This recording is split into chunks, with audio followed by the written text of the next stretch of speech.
kita akan membahas video yang lagi viral di mana ojol gelisah atas ucapan menteri yang menyebutkan bahwa ojol tidak dapat subsidi BBM. Nah, daripada kita menebak-nebak apakah benar atau enggak, yuk kita tonton videonya. Apa benar ojol tidak menerima subsidi? Menteri Energi dan Sumber Daya Mineral Bahlil Lahadalia mengatakan ojek online tidak akan mendapat jatah BBM subsidi. Alasannya pemerintah akan memfokuskan pendistribusian BBM bersubsidi hanya untuk kendaraan berplat kuning. Pemerintah bakal merombak aturan subsidi BBM dengan menerapkan skema baru, yaitu menggabungkan subsidi barang dan bantuan langsung tunai. Namun jatah subsidi itu hanya akan ditujukan pada kendaraan berplat kuning seperti angkutan umum. Bahlil menilai pembatasan subsidi ini bertujuan memastikan tarif transportasi tetap stabil. Hal itu disampaikan Bahlil saat ditemui di kediamannya pada Rabu 27 November 2024. Yang berhak menerima subsidi adalah kendaraan yang berplat kuning. Mau angkot, transportasi, supaya apa? Harganya, transportasinya nggak boleh naik. Harga angkutannya nggak boleh naik. Kalau angkutan barang yang berplat hitam, ya rubah ke plat kuning. Karena kita kan ingin memberikan ini kan kepada yang berhak. Bebannya mungkin makin berat tuh ojek online. Ojek dia kan pakai untuk usaha. Berarti tetap harus. Loh iya dong, masa usaha disubsidi? Sementara menurut Bahlil, ojol tidak mendapat subsidi karena Assalamualaikum warahmatullahi wabarakatuh. Pimpinan dan anggota Komisi 6 DPR RI, juga dari Pertamina dan dari Kementerian BUMN. Saya kalau agak panjang hari ini mohon dimaklum karena saya pakai kebaya panjang pimpinan. Saya akan fokus saja terkait persoalan isu BBM subsidi Bapak, karena hal lain sudah disampaikan oleh teman-teman sebelumnya. Saya mulai dengan pernyataan Penasihat Khusus Presiden Urusan Ekonomi Bapak Bambang Brojonegoro dalam Forum Indonesia Energy Transition Dialog yang terjadi pada 4 November 2024 menyatakan dua hal penting: rencana perubahan skema subsidi BBM ke BLT dan persoalan akurasi data. Yang kedua adalah pernyataan Menteri SDM 3 Desember 2024 yang menyatakan pertama, berdasarkan laporan dari Pertamina, PLN dan BPH Migas 20% hingga 30% subsidi BBM dan listrik tidak tepat sasaran mencapai 100 triliun dari kompensasi 435 triliun. Pernyataan keduanya adalah subsidi harusnya diterima untuk yang ekonominya belum bagus dan kemudian subsidi BBM dialihkan ke BLT. Saya ingin mengingatkan kita semua, karena ini juga live, saya kira Komisi 6 memiliki concern yang sama. Pada tahun 2021 ditemukan fakta ada 52,5 juta data penerima bansos fiktif dalam tanda kutip. KPK memprediksi kerugian negara 126 triliun. Pertanyaan kita, subsidi BBM dan subsidi lainnya itu sumber anggarannya dari mana? Kita semua mengetahui bahwa itu sumbernya adalah terutama pajak rakyat. Nah, siapakah masalahnya rakyat yang berhak menerima subsidi? Saya setuju dengan pernyataan Presiden Prabowo untuk tidak menghaluskan bahasa pada frasa tidak mampu atau belum sejahtera. Gunakan saja miskin atau fakir miskin. Dan ini menurut saya akan menyadarkan bagi kita semua, khususnya kita yang berkontribusi pada pembuat kebijakan, bahwa masih banyak masyarakat yang fakir miskin, yang sesungguhnya merekalah yang berhak mendapatkan subsidi negara, termasuk subsidi energi. Saya juga yakin bahwa Presiden Prabowo sangat memahami efek domino akibat kenaikan harga BBM dan pencabutan atau pengalihan subsidi BBM terhadap ekonomi rakyat, khususnya bagi fakir miskin yang harus dilindungi dan harusnya diberdayakan supaya keluar dari jerat kemiskinan. Kalau saya tidak salah memahami, inilah sebetulnya tujuan utama dari Astacita. Betul ya Pak Simon? Kemudian perspektif ini sejalan dengan amanat pasal 34 ayat 1 Undang-Undang Dasar Negara Republik Indonesia 1945, negara wajib memelihara fakir miskin dan anak terlantar. Pasal 1 ayat 1 Undang-Undang nomor 13 tahun 2011 tentang penanganan fakir miskin. Definisi fakir miskin sudah ditentukan, karena ini nanti akan berkaitan dengan tugas Pertamina. Pertama yaitu orang yang sama sekali tidak mempunyai sumber mata pencaharian dan atau mempunyai sumber mata pencaharian tetapi tidak mempunyai kemampuan memenuhi kebutuhan dasar yang layak bagi kehidupan dirinya dan atau keluarganya. Data penerima subsidi BBM bermasalah, itu diakui oleh kita semua. Tidak akurat, padahal APBN 2022 sudah mengalokasikan untuk data registrasi sosial ekonomi atau Regsosek, yang itu kemudian juga digunakan sebagai basis data untuk penerima subsidi sekitar 4,17 triliun, gede banget. Sensus sebelumnya 2020 2 triliun lebih. Pertanyaan, uang sebesar itu kenapa datanya tidak akurat? Tentu ini bukan tugas Pertamina. Saya yakin Presiden Prabowo, saya pernah diskusi dengan Pak Prabowo langsung. Beliau memiliki logic thinking yang sangat sistematis.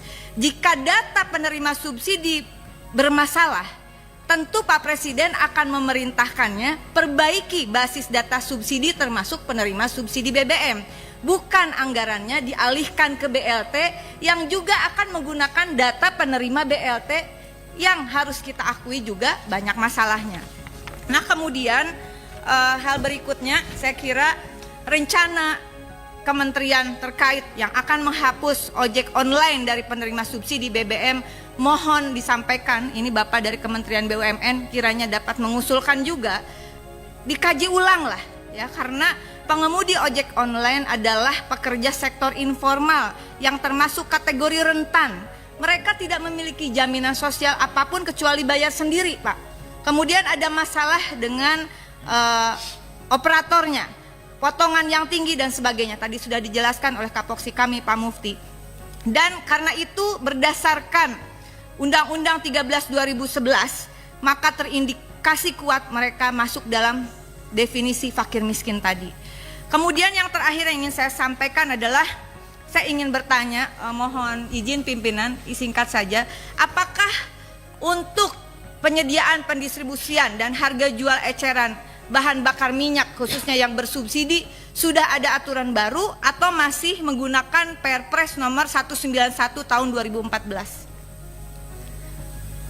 Masih ya Pak? Belum ada revisi? Belum ada revisi. Jadi pimpinan dan anggota Komisi 6 mudah-mudahan ini masuk ke dalam kesimpulan. Beberapa hal penting yang disampaikan oleh anggota sebelumnya terkait bagaimana subsidi BBM khususnya dengan target masyarakat yang miskin tidak mampu, baik itu petani, baik itu nelayan dan seterusnya, itu menggunakan dasar hukum karena kita negara hukum. Jadi Pertamina ini saya kira butuh klarifikasi kepada publik. Pertamina itu bukan regulator. Penentuan penerima BBM dan bagaimana mekanisme penyalurannya itu ditentukan oleh pertama badan pengatur, adalah badan pengatur sebagaimana dimaksud dalam Undang-Undang Nomor 22 Tahun 2001 tentang minyak dan gas bumi. Kedua, menteri, bukan menteri BUMN tapi menteri yang menyelenggarakan urusan pemerintahan di bidang minyak dan gas bumi. Saudara-saudara pimpinan dan anggota mohon dukungannya karena Perpres 191 tahun 2014 tentang penyediaan pendistribusian dan harga jual eceran bahan bakar minyak. Di sini sudah ada siapa saja yang mendapatkan subsidi. Tetapi uniknya saya sudah dari periode lalu saya minta segera revisi, perbaiki. BBM atau BBM yang diatur adalah dengan RON 88. Yang BBM subsidinya RON 88 Pak di sini, betul ya Pak ya? Saya tanya ke Pertamina, apakah Pertamina masih menjual RON 88? Saya dalam catatan saya, Pertamina BBM yang dijual di Pertamina mohon dikoreksi. Pertalite RON 90, Pertamax RON 92, Pertamax Green RON 95, Pertamax Turbo RON 98. Perpres 191 tahun 2014 ini mengatur yang didistribusikan BBM bersubsidinya adalah RON 88. Jadi menurut saya ini sangat tidak relevan dan di sini tidak ada mekanisme bagaimana data yang digunakan itu dari institusi mana, bagaimana prosedurnya dan sebagainya. Oleh karena itu di dalam kesempatan yang berharga ini saya merekomendasikan, saya yakin Pak Prabowo akan mengeluarkan Perpres baru, ya Perpres baru yang di dalamnya bukan hanya ini pertimbangannya udah bener nih, mempertimbangkan perkembangan kebutuhan nasional atas bahan bakar minyak dalam rangka pemberian subsidi yang lebih tepat sasaran kepada konsumen pengguna. Tetapi isinya sudah tidak relevan. Oleh karena itu, saya merekomendasikan, pertama adalah tentu saja meskipun bukan tugas Pertamina, tapi nanti Pertamina yang akan kena imbasnya kalau tidak tepat sasaran. Segera benahi data penerima subsidi berbasis data desa kelurahan presisi. Yang kedua, revisi Perpres 19/2014, cabut Astacita khususnya bidang energi, dan bagaimana ada keadilan energi bagi masyarakat yang selalu disampaikan oleh Pak Prabowo tidak mungkin tercapai kalau payung hukumnya tidak direvisi. Ketiga, saya mengatakan menolak anggaran subsidi BBM dialihkan ke BLT dengan basis data yang tidak dibenahi tadi. Keempat, mohon dukungannya agar pencabutan subsidi BBM bagi ojek online dibatalkan. Kasihan Pak, kasihan betul mereka. Bapak mungkin sekali-kali ngobrol, saya baru saja membantu memulangkan jenazah anak seorang pengemudi ojek online. Janda dengan 5 anak, dia mengemudi ojek online. Tahu nggak Pak, motornya ternyata sewa harian. Anaknya terpaksa akhirnya kena online scamming ke Kamboja. Banyak yang seperti ini Pak. Dan yang terakhir, untuk bahan pendalaman, saya meminta data tertulis terkait rincian BPP crude oil dari dalam dan luar negeri atau crude oil import, kemudian rincian impor crude oil, LPG, LNG 2019-2024, dan rencana impornya untuk 2025 sampai 2029. Dan selanjutnya mohon bantuan juga dari Kementerian BUMN, jangan sampai Pertamina dan PLN yang disalahkan Pak. Mari kita minta agar jelas rincian data penerima subsidi BBM, LPG, dan listrik. Terima kasih, mohon maaf kalau lebih dari 3 menit. Mudah-mudahan terkait Perpres itu bisa masuk ke dalam kesimpulan rapat. Wallahul muwaffiq ila aqwamit thoriq. Wassalamualaikum warahmatullahi wabarakatuh. Assalamualaikum warahmatullahi wabarakatuh. Pertama tentu kami sampaikan selamat Pak Simon dan seluruh jajaran yang sudah diberikan amanah oleh Pak Prabowo menjadi Dirut Pertamina Pak. Tentu harapan kami, apalagi sebelumnya Bapak sempat di Komisaris Utama Pak selama beberapa bulan, saya pikir Bapak dalam waktu yang singkat-singkatnya bisa tancap gas untuk bagaimana bisa mewujudkan apa yang selama ini disampaikan oleh Pak Prabowo, yaitu soal swasembada energi Pak. Apalagi soal itu bukan hanya disampaikan dalam negeri, tapi kemarin kalau kita baca di G20 di Brasil, beliau juga menyampaikan hal yang sama, dalam 4 tahun menargetkan bahwa Indonesia bisa swasembada energi Pak. Dan salah satunya di sini pertaruhannya adalah Pertamina, karena kita tahu 70% hulunya itu dikuasai oleh Pertamina, dan bahkan 99% di hilirnya persoalan BBM ini juga di Pertamina. Maka harapan kami Bapak bisa mewujudkan apa yang menjadi cita-cita dan harapan Pak Prabowo dan masyarakat Indonesia pada umumnya Pak. Soal itu Pak, yang pertama kami ingin menyampaikan soal hari ini yang sedang ramai di masyarakat, di kalangan teman-teman ojol, yaitu soal bagaimana hari ini mereka gelisah, mereka khawatir, mereka sedih karena mereka mendengar pernyataan dari Pak Menteri ESDM, Pak Bahlil, bahwa subsidi Pertalite akan dicabut begitu Pak bagi ojol, karena ojol dianggap bukan bagian dari transportasi umum. Walaupun kami jujur aja soal itu gagal paham Pak, tidak masuk akal bagaimana kalau kita survei, bahkan hari ini misalnya ditanya masyarakat transportasi itu umum apa, transportasi umum itu apa, ya ojol ya kan. Tapi saya tidak tahu itu definisi dari kamus mana yang katanya ojol bukan bagian dari transportasi umum gitu Pak. Tapi dalam konteks saya tidak bicara dalam soal subsidi, karena saya tahu subsidi ada komisi lain yang bisa berbicara soal itu, termasuk soal ESDM Pak. Tapi dalam konteks ini adalah bagaimana ternyata ojol hari ini mereka sudah terdesak. Bagaimana mereka harus bersaing dengan mereka dikenain tarif aplikasi 20%. Kemudian juga saya tahu bahwa negara kita, Pak Prabowo punya cita-cita mewujudkan lapangan kerja sebanyak-banyaknya di era kepemimpinan beliau. Tapi jenengan tahu bahwa ojol ini Pak, ada 4 juta orang yang hari ini mengharapkan menyandarkan hidupnya dari soal ojek online Pak, begitu. Nah, tapi kemudian saya tahu dari 4 juta orang tadi mereka punya istri, punya anak, punya keluarga yang tentu jumlahnya jauh lebih besar dari itu begitu. Tapi kemudian kalau subsidi ini kemudian dicabut, rakyat kita, masyarakat kita, kemudian ojol tidak bisa mengakses Pertalite itu dengan mudah seperti transportasi umum yang lain, ya mereka pada saatnya akan mati juga begitu Pak. Sehingga lapangan kerjaan juga akan berkurang begitu. Nah, dalam konteks Pertamina ini yang ingin saya sampaikan kepada Bapak adalah kita coba belajar. Saya kemarin coba membaca-baca. Ternyata mungkin oke lah kalau Pertalite mungkin kita tidak bisa seterusnya bisa memberikan subsidi kepada rakyat. Juga itu tidak mendidik kan begitu Pak.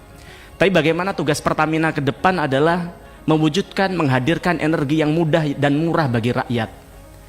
Saya coba tadi malam setelah banyak ojol menyampaikan masukan kepada kami, Pak, kami coba mencari exitnya apa sih kira-kira yang bisa diberikan Pertamina kepada rakyat kita, khususnya ojol ini Pak. Oke lah, Pertalite misalnya tidak ada itu ya kan.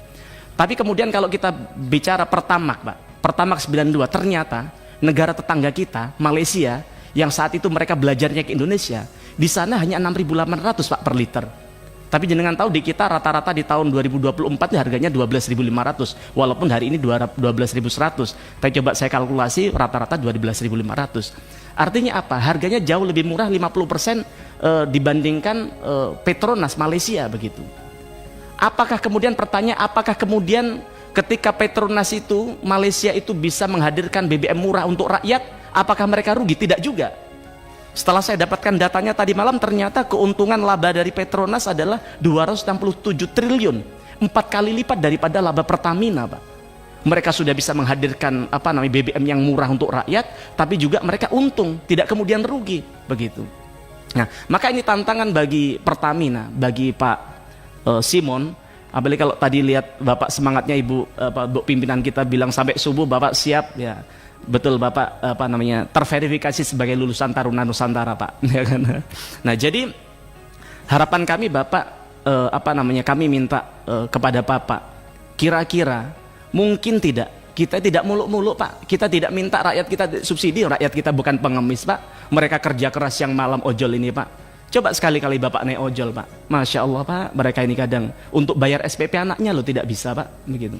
Maka kalau sampai kemudian subsidi ini dicabut oleh pemerintah, maka Pertamina harus hadir. Bagaimana menghadirkan Pertamax bisa setidaknya, kami tidak muluk-muluk seperti Malaysia sudah. Bisa nggak 8.000 kira-kira? Setara dengan misalnya Pertalite deh misalnya, kan begitu.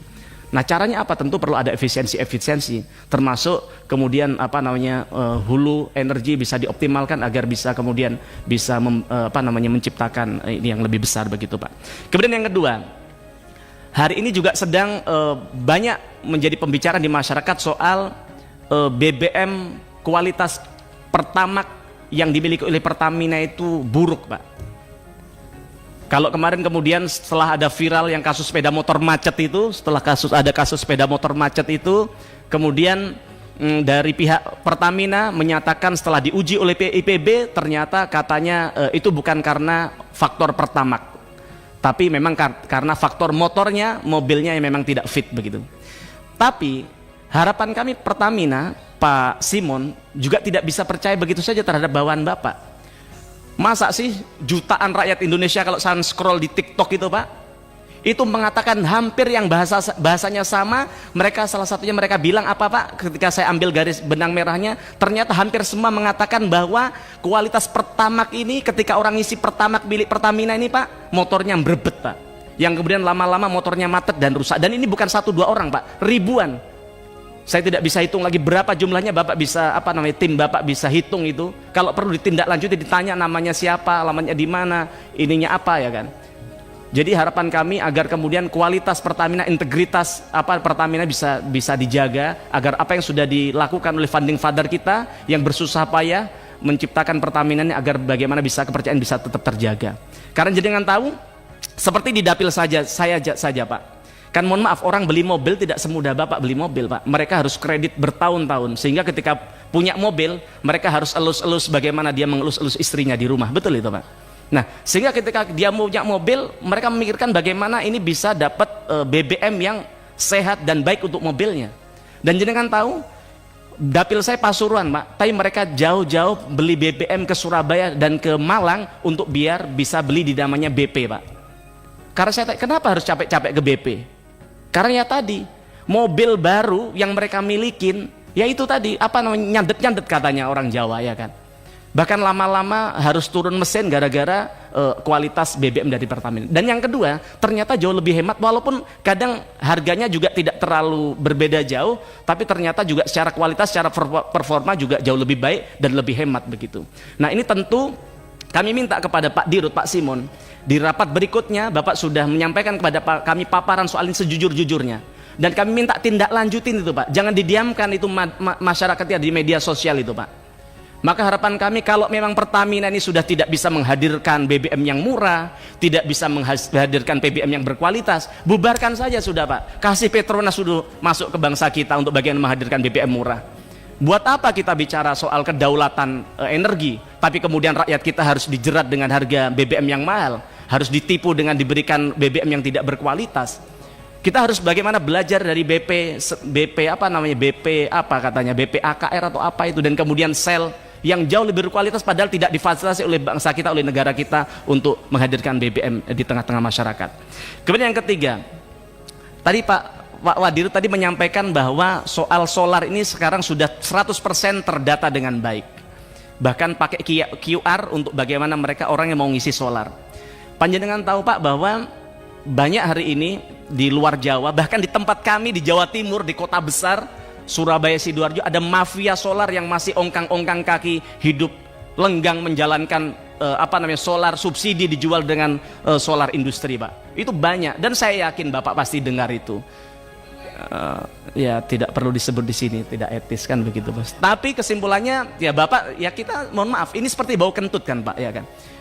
Baunya ada tapi dilihat tidak ada. Nah, bahkan si urusan solar subsidi yang dijual ke solar industri tidak seperti bau kentut Pak, ini kelihatan orangnya siapa, baunya di mana ya kan, dan siapa yang memfasilitasi. Tapi saya tidak tahu kenapa Bapak tidak bisa bergerak. Bapak sudah punya data, jangan-jangan dari 100% data yang Bapak punya tadi, sekian persennya fiktif yang kemudian dimanfaatkan oleh oknum-oknum tadi itu Pak.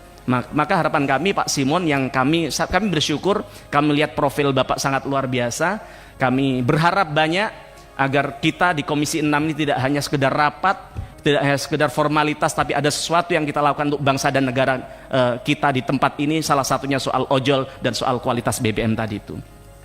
Kemudian selanjutnya Pak, soal harga aftur. Kami mengapresiasi tadi Bapak sampaikan di salah satu anak usaha Bapak ada namanya Pelita Air Pak.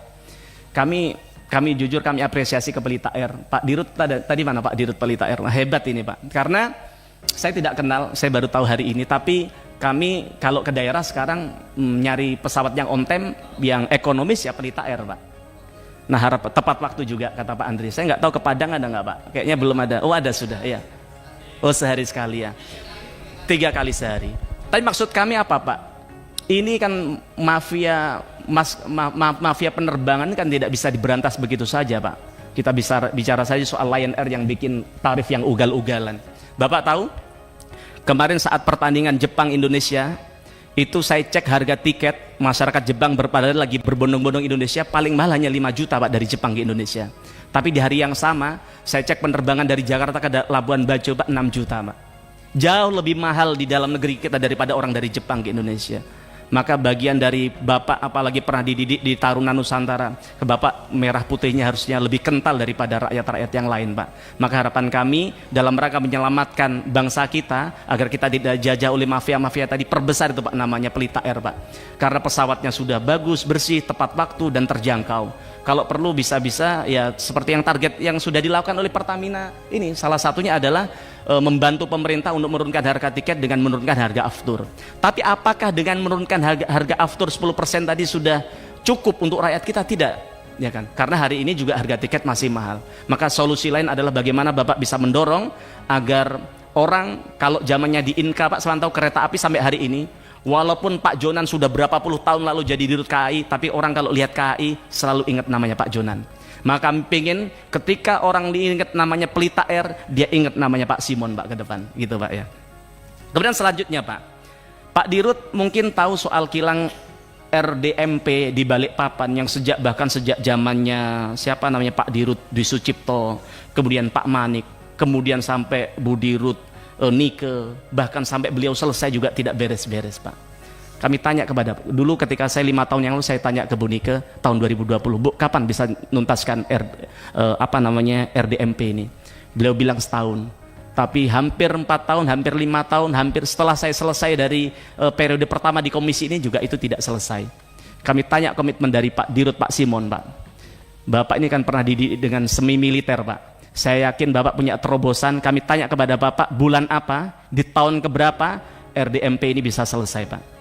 Karena kalau kita lihat Pak di pembukuan Pertamina, saya coba buka-buka tadi malam, bahwa konon di dokumen Pertamina jika mega proyek kilang Pertamina diselesaikan tepat waktu pada tahun 2025, maka kita bisa ekspor solar Euro 5 Pak. Dan kemudian produksi kilang Pertamina bisa mencapai 1,8 hingga 2 juta barel per hari. Nah tentu kalau itu bisa tercapai Pak, kita tidak perlu impor-impor BBM lagi Pak. Itu aja dari kami, kurang lebihnya mohon maaf. Assalamualaikum warahmatullahi wabarakatuh. Gimana tanggapan sobat semua tentang video ini? Yuk, jangan lupa komentar dan like, share video ini, dan yang belum subscribe, tolong subscribe-nya supaya tidak ketinggalan video lainnya. Terima kasih. Assalamualaikum warahmatullahi wabarakatuh.